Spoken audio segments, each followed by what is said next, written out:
How far does E20 fuel or ethanol damage my car or motorcycle? Will it ruin my engine?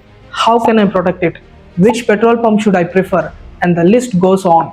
E20 or ethanol, a very concerning and confusing topic that no one has a definite answer to, that's bothering a lot of customers today, especially after the rollout of E20 made mandatory everywhere in India.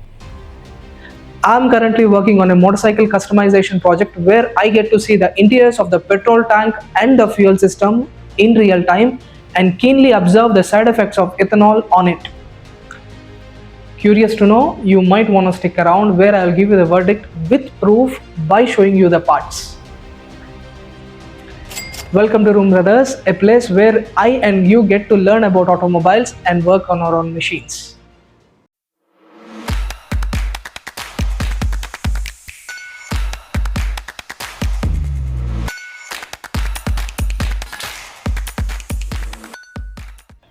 Before we start, here is a disclaimer. This video is not to create any controversies or to gain views as it is in trending, rather to show you the realities of fuel blending and its effects on your machine. I'm a mechanical engineer who worked in the automotive sector with a couple of companies. So the things that I'm about to show you guys are not coming from an outsider or an uninformed person, but rather from a professional. If you're somebody who is new here and wondering what is this project about, let me explain it briefly. We are customizing and modifying an 8-year-old 150cc motorcycle to make it future-proof and to take on whatever is thrown at it, so that it meets the requirements and the rivals that we have in 2025 in between 150 to 250cc segment. Each episode vividly covering different topics like engine, brakes, suspension, chassis, so on. You can use each of these episodes to diagnose, repair or service your own machine. Doesn't matter what cc or brand your machine is.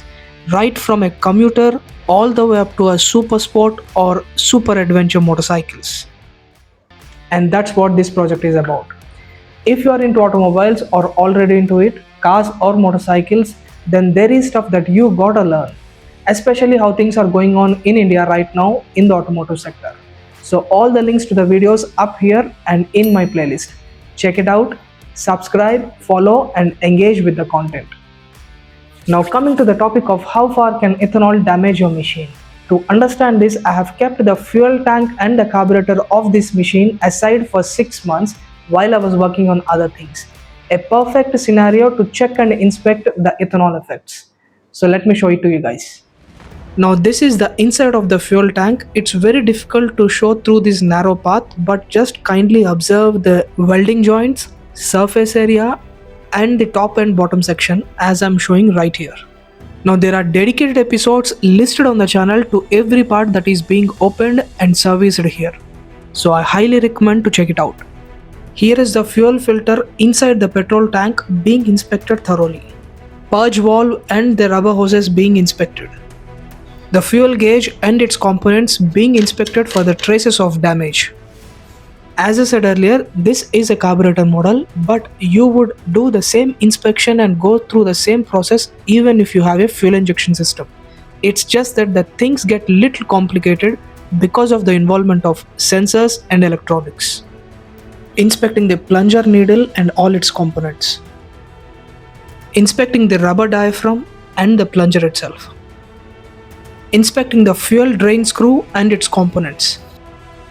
Inspecting the idle screw and all its components, including the rubber O-rings. Inspecting the TP sensor or the throttle position sensor and its components. Inspecting the flute, jets and all the rubber parts inside the carburetor, including the rubber gaskets. Now inspecting all the rubber O-rings inside the fuel tank and comparing them with the brand new ones in real time. Now a machine, in this case an automobile, has different materials like steel, aluminum, plastic, rubber, fluids and lubricants all working together to make it run as one unit. So when ethanol mixed with petrol exposed to air at different temperature cycles goes through the machine, it reacts very differently with each of these different materials. And that's a very lengthy topic that I'll talk about some other time. But for this video, without going too deep or technical into it, let me explain it to you guys with some simple stats.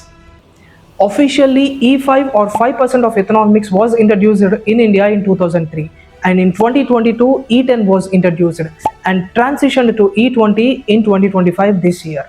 Now this motorcycle is a 2016 BS3 model which is 8.5 years old. So this motorcycle has seen the blend of E10 and E20 over these years. Now here comes the verdict that you guys have been waiting for. When I compare these stats with the current condition of the rubber and the metal parts, 70% of the damage has been done by the aging and the normal wear and tear. But 30% of the damage is definitely done by the ethanol blend. Because there is a certain way that ethanol reacts with the rubber and metal parts, and a professional can definitely tell it. Now I'm going to make a separate video on measures to be taken to prevent damage from this fuel blending. But let me give you some quick pointers before we go. Number one, going forward, this fuel blending issues will only increase, most importantly, if you don't maintain your machine properly. Number two, don't skip or delay servicing your machine and use genuine spares. And number three, let only professionals touch your machine. Hey, listen, this experiment has been fun and an interesting learning experience, and I'm glad I did it sitting in the comfort of my own home and saved a load of money and gained the knowledge as well. That's a win-win for me. Interesting episodes coming ahead, so don't skip. As I said, the aim is here to build a strong automotive community rather than gaining views or subscribers. So share it with your friends and family, especially this video. As always, ride hard, drive safe, eat healthy, live right, and do good. The mantra of Room Brothers. Peace.